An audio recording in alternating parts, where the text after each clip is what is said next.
Forrest Cox and Don Elliott have confirmed that James Meredith is in the Lyceum building at the University of Mississippi.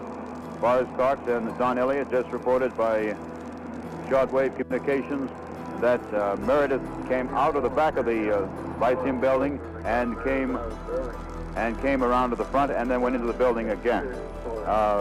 The authorities say that after he has been registered, he will leave the campus.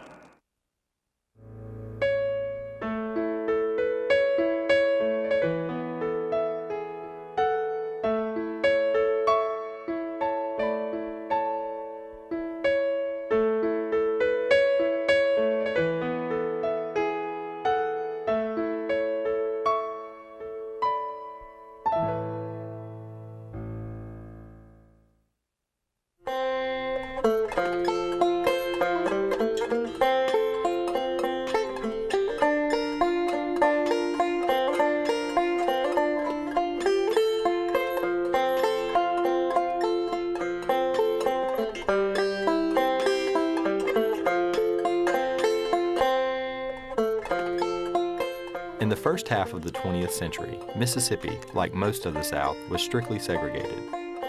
Whites retained all the political power, while most blacks were relegated to subservient roles as laborers and domestic servants. Few could vote. By the 1950s, however, things were starting to change.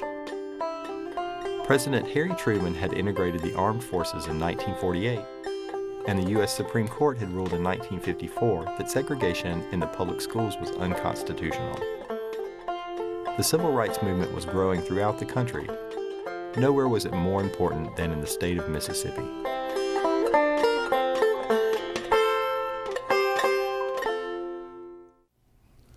Everything in Mississippi in the 50s and 60s, early 60s, was viewed through the prism of race.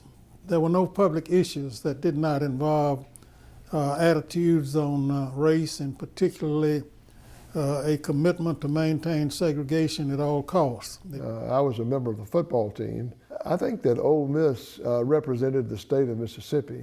We believed, as football players and baseball players, that we played for Mississippi. When we won, Mississippi won, and when we lost, Mississippi lost. And I think for many individuals that never even had an opportunity to come to this institution that were white, they saw it as this elite, pure white institution that should be defended at all costs. It was almost like another battle or another component of the Civil War. It needed to be defended by any means necessary. When I went to Rust in 1960, there was no notion that a black person could attend the University of Mississippi.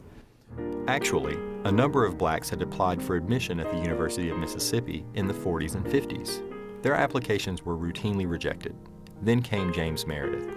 In January 1961, the 27-year-old Air Force veteran from Kosciuszko, Mississippi, requested application materials from the university.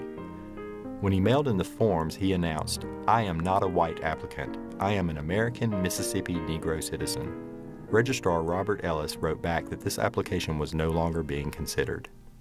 They told him originally, for instance, that he was going to be rejected because of overcrowding at the university. Well, it meant that Meredith and perhaps a half a dozen other people were rejected for overcrowding. They fought him at every turn.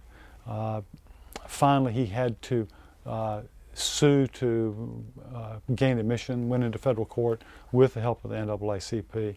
And even in federal court, they threw up every kind of roadblock they could. The lawyer for the state actually claimed that Meredith was suffering from mental problems, and that was why he was turned down.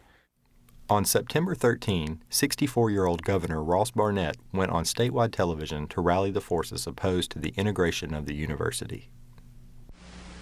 I speak to you now in the moment of the greatest crisis since the war between the states. We must either submit to the unlawful dictates of the federal government or stand up like men and tell them and say to them plainly, never.